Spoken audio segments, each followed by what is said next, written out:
GPI ჰოლდინგი კერძო პირებს ავტომობილების სტიქიისგან უფასო დაზღვევას თავაზობს. სოციალური პასუხისმგებლობის პროგრამა 3 აგვისტოდან ჩაეშვება. შესაბამისად, ყველა მსურველს საკუთარი მანქანის დაზღვევა უსასყიდლოდ 1 წლის ვადით 2 შაბათიდან შეეძლება. პროგრამას მხარს სოციალური პასუხისმგებლობის კლუბიც უჭერს.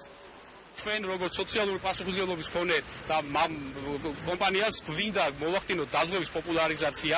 ჩვენ გვინდა მოვუწოდოთ ხალხს, რომ გამოიყენონ ეს პოლისები და ამით მათ გაუწევათ განცდა, რომ ისინი იქნებიან დაცული დიდი ფინანსური დანაკარგებისაგან. ჩვენ ამ რისკებს, ამ შესაძლო ზიანს, რომელიც შეიძლება მოხდეს, გადავაზღვევთ საერთაშორისო გადამზღვრულ კომპანიებში.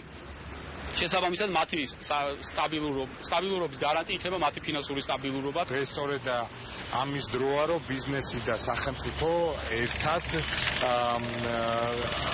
სოციალურ უსაფრთხოების სურათს ქმნიდნენ ქვეყანაში. და ვფიქრობ, რომ GPI ჰოლდინგის ეს ინიციატივა გადამდები იქნება და ბევრი მსგავსი კომპანია გამოიჩენს ასეთ ინიციატივას.